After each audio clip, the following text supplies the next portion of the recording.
Hello students, आप सभी का हमारे यूट्यूब चैनल में हार्दिक स्वागत है।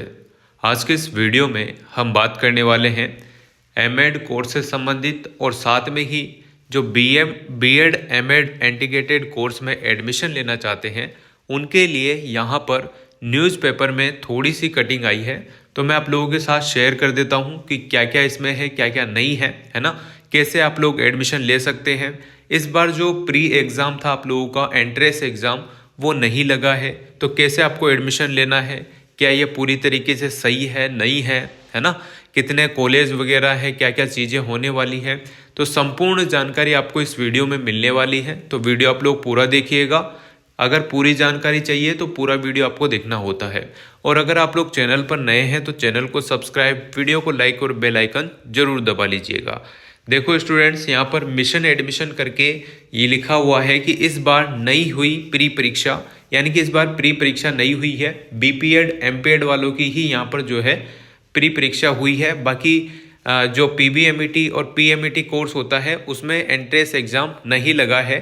कॉलेज स्तर पर ही आप लोगों की मेरिट बनेगी। अब आपको बता दूं, इन कोर्स में इतने स्टूडेंट्स एडमिशन नहीं लेते हैं कि मेरिट बनेगी, ठीक है ना।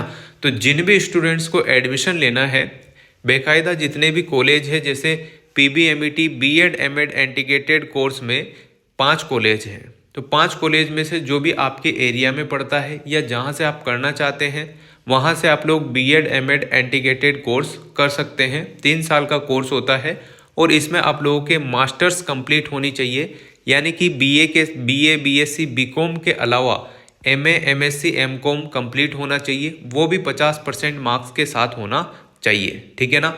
जो जनरल कैटेगरी ओबीसी कैटेगरी है उनके 50%, और जो एससी एसटी वाले जो भी स्टूडेंट हैं उनके 45% से ऊपर मार्क्स एमएससी एमए एमकॉम में होना जरूरी है। इसके बाद ही आप लोग बीएड एमएड इंटीग्रेटेड कोर्स 3 साल का जो होता है वो कर सकते हैं। और एमएड वाले स्टूडेंट जो एडमिशन लेना चाहते हैं उनको बता दूं, उनका यहाँ पर ग्रेजुएशन कंप्लीट होना चाहिए, साथ में ही बीएड कंप्लीट होना चाहिए। उसके बाद एमएड में एडमिशन ले सकते हैं। एमएड के कॉलेज अगर राजस्थान में बात करें तो 165 के आसपास कॉलेज है। कम से कम 150 कॉलेज तो चल ही रहे होंगे, 2 5 15 कॉलेज बंद भी हो गए होंगे, तो है ना। तो आप लोग जो भी आपके एरिया में पड़ता है, जैसे कोटा के एरिया में कोई स्टूडेंट रहते हैं, सवाई माधोपुर, बारा, बूंदी, है ना, तो आप लोग एडमिशन कोटा यूनिवर्सिटी के अंतर्गत जो कॉलेज है उसी में ले सकते हैं, ठीक है। जो गंगापुर है वो गंगापुर वाले एरिया में ले लें, है ना। जो झुंझुनू है झुंझुनू एरिया में ले ले। राजस्थान वाले जो जयपुर वाले हैं वो जयपुर एरिया में ले ले। जहाँ पर आपका जो एरिया सूटेबल लगता है, जहाँ से आप लोग एमएड करना चाहते हैं वहाँ से आप लोग कर सकते हैं। तो बहुत सारे कॉलेज हैं एमएड के, तो और बीएड एमएड के 5 कॉलेज है, जैसा कि मैंने आपको बताया। सीटें 50-50 हर कॉलेज में रहती है, और बच्चे इतने एडमिशन इन कोर्स में नहीं लेते हैं, तभी तो आप लोगों के एंट्रेंस एग्जाम नहीं लिया गया। आप लोग डायरेक्ट एडमिशन इसमें ले सकते हैं। चलिए इसमें क्या क्या चीज़ें और आई है वो बता देता हूँ। एमएड पाठ्यक्रम में आप लोग 30 नवंबर तक प्रवेश ले सकते हैं, यानी कि 30 नवंबर इसकी लास्ट डेट रखी गई है आप लोगों को कॉलेज में एडमिशन लेने की, है ना। तो 30 नवंबर से पहले पहले जो भी student BEd MEd integrated course करना चाहते हैं या फिर एमएड कोर्स करना चाहते हैं तो एडमिशन ले सकते हैं। और जब भी आप एडमिशन लेने जिस भी कॉलेज में जाएं तो पूरी जानकारी आपको होनी चाहिए कि क्या कोर्स कैसे क्या करना है, कितनी फीस लगेगी। फीस वगैरह सारी जो पहले लगती थी वो की वही रहने वाली है, एक्स्ट्रा कुछ भी नहीं है। जो पहले चलता हुआ आ रहा है वो का वही सब चीज़ होने वाली है। तो आप लोग वीडियो देख लेना, इस चैनल पर ही आप लोगों को सारी जानकारी मिल जाएगी। पीबीएमईटी और पीएमईटी से संबंधित 2 साल की कितनी फीस है, 3 साल की कितनी फीस है, क्या क्या करना होगा, क्या क्या नहीं करना होगा, ये सारी चीज़ें आपको बता दी गई है ऑलरेडी। और देखो, बीएड एमएड इंटीग्रेटेड कोर्स और जो एमएड कोर्स है उन सभी में सेमेस्टर एग्जाम होंगे, है ना। तो आप लोगों के सेमेस्टर एग्जाम ही होंगे, ईयरली एग्जाम नहीं होंगे, चाहे आप कोई से भी कॉलेज से करो। देखिएगा यहाँ पर लिखा हुआ है, शिक्षा सत्र 2024-25 के तहत एमएड सहित 3 वर्षीय इंटीग्रेटेड बीएड एमएड पाठ्यक्रम में अब 30 नवंबर तक ही विद्यार्थियों को प्रवेश मिल सकेगा। तो आप लोग 30 नवंबर से पहले पहले एडमिशन ले लें, जिनको भी लेना है। अपनी जिसकी इच्छा है वो एडमिशन ले, ऐसा कोई दबाव नहीं है कि आपको करना ही है, ऐसा कुछ नहीं है। आराम से पूरी जान पहचान, पूरी वार्तालाप करें कॉलेज में, प्रिंसिपल से पूरी जानकारी लें, पूरी फीस डिस्कस करें, कम ज़्यादा जो भी करनी है आपको वो करें, उसके बाद आप लोग एडमिशन ले सकते हैं। कॉलेज शिक्षा आयुक्तालय वर्तमान सत्र में प्रवेश की अंतिम तिथि निर्धारित कर दी गई है। तो 2024 और 25 जो वाला जो सेशन है उसकी 30 नवंबर लास्ट डेट कर दी गई है फिक्स। कॉलेज शिक्षा आयुक्तालय के अतिरिक्त आयुक्त ने इस संबंध में समस्त शिक्षक परीक्षण संस्थानों को निर्देश जारी किए हैं। दरअसल इस साल में एमएड पाठ्यक्रम में कॉलेज स्तर पर ही मेरिट के आधार पर सीधे प्रवेश की प्रक्रिया निर्धारित की गई है, यानी कि निर्देश दिए गए हैं। पिछली बार के पहले क्या होता था, प्री एग्ज़ाम होता था, फिर सितंबर माह से इसके प्रवेश चल रहे हैं और यह नवंबर तक चलेंगे, 30 नवंबर तक। बस इसके बाद आपके एडमिशन नहीं होंगे 24 और 25 वाले सेशन में। अब जो 2023 और 24 की बात करें तो एंट्रेंस एग्ज़ाम तो लगा था, पर वहाँ पर ना बच्चे नहीं थे, मतलब एंट्रेंस एग्ज़ाम नहीं लगा था, डायरेक्ट ही हुआ था, उसमें बच्चे नहीं थे, सीटें ज़्यादा निकल गई, बच्चे कम निकले, इस टाइप से प्रोसेस हुआ था। तो इस बार ये रिक्त सीटें रहने के कारण यहाँ पर डायरेक्ट एडमिशन आप लोगों को दिया जा रहा है इस बार का, ठीक है ना। तो बीकानेर संभाग में 4 एमएड कॉलेज है जो बीकानेर एरिया से आते हैं। टीटी कॉलेज में प्रवेश नहीं। महाराजा गंगा सिंह विश्वविद्यालय से संबद्धा प्राप्त 4 एमएड कॉलेज बीकानेर संभाग में संचालित किया जा रहे हैं। इन कॉलेजों में 200 सीटें हैं। जैसा कि मैंने बोला, एमएड की 50 सीट होती है, बीएड एमएड की भी 50 सीट होती है।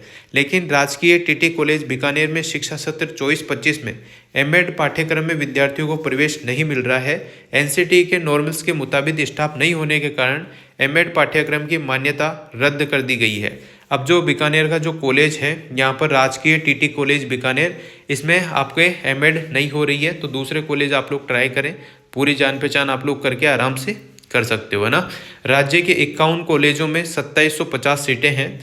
तो राजस्थान में अगर हम बात करें तो 51 एमएड कॉलेजों में एमएड सहित 3 वर्षीय जो बीएड एमएड कोर्स है उसमें 2750 सीटें निर्धारित की गई है। तो नई शिक्षा नीति के तहत यहाँ पर क्या होगा, सेमेस्टर होगा। शिक्षा की उच्च degree MEd, NET, SET, MPhil और पीएचडी के आधार पर सरकार में पदोन्नति का कोई प्रावधान नहीं होने की वजह से युवा वर्ग उच्च डिग्री प्राप्त नहीं कर रहे हैं। राज्यों की तर्ज पर राजस्थान में भी स्कूली व्याख्याता की न्यूनतम अर्हता एमएड की जाए, है ना। तो यहाँ पर देखो एमएड कम से कम की जाए, इस प्रकार से तभी बच्चे एडमिशन लेंगे, वरना ये सीटें खाली ही रहने वाली हैं। और मैं एक सुझाव यहाँ पर देना चाहता हूँ कि जब भी यूनिवर्सिटी ये कोर्स कराएं तो ऐसा नहीं कि इसको किनारे करके कोर्स कराएं। आप लोग इसके टाइम पर एग्ज़ाम लें, टाइम पर सेमेस्टर हो, टाइम पर रिजल्ट आए, तब जाकर इस कोर्स को बढ़ावा मिलेगा। अदरवाइज़ तो ये कोर्स ऐसे ही चलते रहेंगे जैसे चलते हुए आ रहे हैं। तो आप लोगों से रिक्वेस्ट है कि टाइम पर सारी चीज़ें अपडेट करें तो सही बेटर रहेगा और इस कोर्स में इंटरेस्ट दिखाएंगे। हो सकता है स्कूल व्याख्याता जो एग्ज़ाम होता है उसमें एमएड कंपलसरी कर दें, ऐसा कुछ यहाँ पर नीचे लिखा हुआ है, तो उससे भी एमएड करेंगे बच्चे, है ना। तो बहुत सारी चीज़ें हैं और ये आप लोगों के बाद में जब भी आप प्रमोशन वगैरह कर लेंगे या एजुकेशन से नेट जीआरएफ करेंगे तो इन चीज़ों के लिए ये बेस्ट रहता है। बाकी एमएड की ज़्यादा आवश्यकता कहीं पर भी देखने को नहीं मिली है। आने वाले टाइम में अगर कुछ चीज़ें डेवलप होती है, कुछ चीज़ें और बताई जाती है एमएड से रिलेटेड, तो वहाँ पर इसका फ़ायदा हो सकता है। तो ये सारी चीज़ें थी जो आप लोगों को मैंने कवर कर दी, जो भी कॉलेज थे वो बता दिए। फीस जो है आपकी रजिस्ट्रेशन फ़ीस 5000 रुपये लगती है। उसके अलावा जो आपकी फीस है 22,000 यानी कि 27,000 बीएड एमएड 3 साल की 27 लगती है। और इधर शायद 22,000 रुपये लगती है एमएड वालों के। और 4 सेमेस्टर की एग्ज़ाम फीस जो है वो अलग से लगती है 3,000 हर सेमेस्टर की। उस टाइप से आप लोगों का जो है एग्ज़ाम होता है। इस टाइप से सारी चीज़ें होने वाली है। तो आप लोग ज़रूर चैनल पर विजिट करें, सारी चीज़ें देख लें, सब बता रखी है, इंटर्नशिप वगैरह सब चीज़ें होती है ना। डिजिटेशन बनता है एमएड वालों के लिए और बीएड एमएड वालों के लिए भी, ठीक है। तो थैंक यू सो मच। जिन भी स्टूडेंट्स को फॉर्म भरना है 30 नवंबर लास्ट डेट है, बिल्कुल आप लोग भर सकते हैं। वीडियो अगर अच्छी लगी हो तो फॉर्म नहीं भरने में आ रहे हैं, 30 नवंबर तक एडमिशन ले सकते हैं ना। बाय मिस्टेक मेरे मुंह से निकल गया, फॉर्म भरने में आ रहे हैं। फॉर्म नहीं भरना है इस बार, डायरेक्ट एडमिशन है। तो 30 नवंबर लास्ट डेट रखी गई है। किसी भी कॉलेज में एडमिशन लेने से पहले आप ज़रूर जानकारी कलेक्ट करें और फिर एडमिशन लें, फिर ही फीस दें, ठीक है ना। Thank you so much. Video अच्छी लगी हो तो like, comment, share and subscribe.